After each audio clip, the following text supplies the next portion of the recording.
সেমিফাইনালে হিসেবে বাদ পড়তে পারে ভারতও, সুযোগ আছে বাংলাদেশের। অস্ট্রেলিয়ার বিপক্ষে আফগানিস্তানে 21 রানের জয় উন্মুক্ত করে দিয়েছে সুপার এইটের গ্রুপ 1 থেকে। সেমিফাইনালে যাওয়ার হিসাবে পরিস্থিতি এখন এমন যে সুপার এইটে নিজেদের প্রথম দুটি ম্যাচ জেতা ভারতও ছিটকে পড়ে যেতে পারে বিশ্বকাপ থেকে। আবারও সুপার এইটে নিজেদের প্রথম দুই ম্যাচ হারা বাংলাদেশেরও কাগজে কলমে সুযোগ আছে শেষ চারে ওঠার।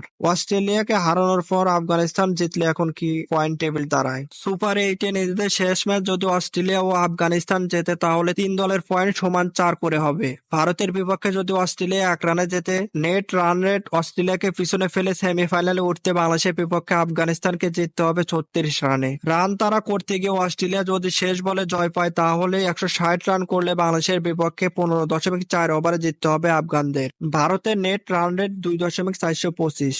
শক্ত অবস্থানে থাকা ভারতকে ছিটকে সেমিফাইনালে উঠতে হলে অস্ট্রেলিয়া ও আফগানিস্তানকে তাদের শেষ ম্যাচ জিততে হবে অনেক বড় ব্যবধানে।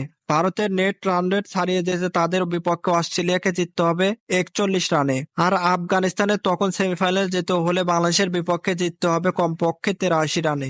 এখন আসা যাক অস্ট্রেলিয়াকে হারিয়ে আফগানিস্তানের ইতিহাস। ভারত ও বাংলাদেশ যদি জেতে, এই ক্ষেত্রে 6 পয়েন্ট নিয়ে গ্রুপ শীর্ষে দল হিসেবে সেমিফাইনালে উঠবে ভারত। অন্য 3 দলের পয়েন্ট হবে সমান 2 করে।